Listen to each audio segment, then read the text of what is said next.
Hello everyone. So this week begins week 1 of 2 on the topic of accessibility. The first week focuses a bit more broadly on the idea of why we need accessibility, why accessibility is important, um, why diversity and inclusion of individuals with disabilities is important. And the second week focuses more specifically on the topic of universal design and universal design for learning. This week we have 4 readings. The first one is actually the introduction to my book that was published in late 2020 on creating accessible online instruction using universal design principles. This is just the introduction. It just talks a little bit about how I personally think about accessibility and gives you a little bit of an idea about my background with the topic as well, which you might find interesting. Uh, the second reading is from the Burke book, chapter 12. Again, that focuses on accessibility. The third reading is from Dolly and Katie. It's Diversity by Design. I actually know both of these professors pretty well. One is at the University of Denver, and the other is at one of the universities in Canada.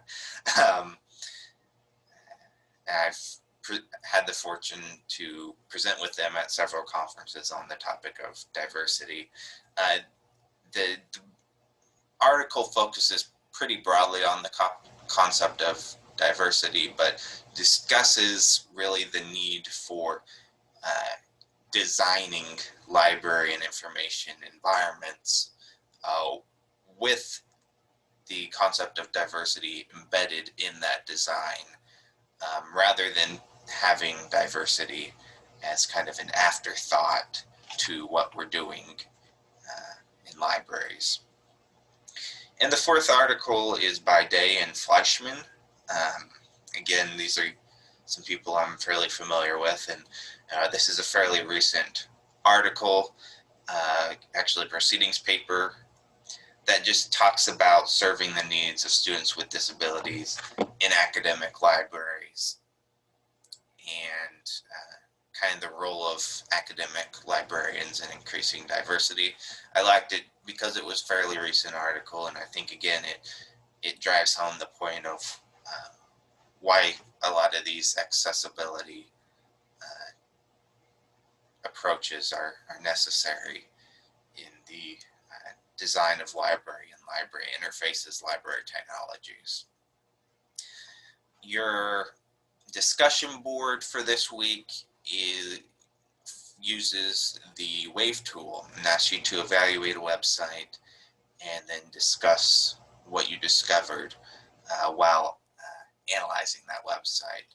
For that, you'll use the WAVE tool, and that is available at this website here, wave.webaim.org.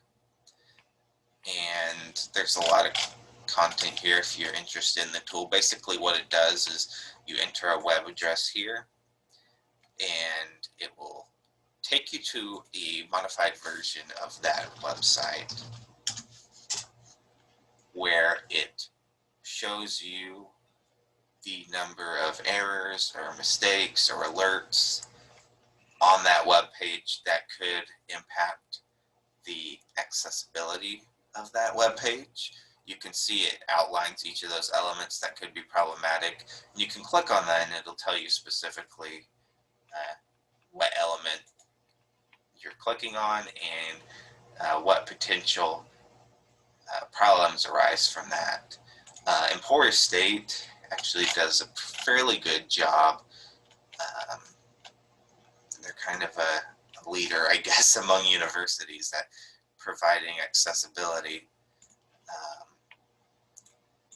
However, a lot of libraries still struggle in this area, and so I think you'll find it interesting as you enter different websites what different problems arise when searching through websites.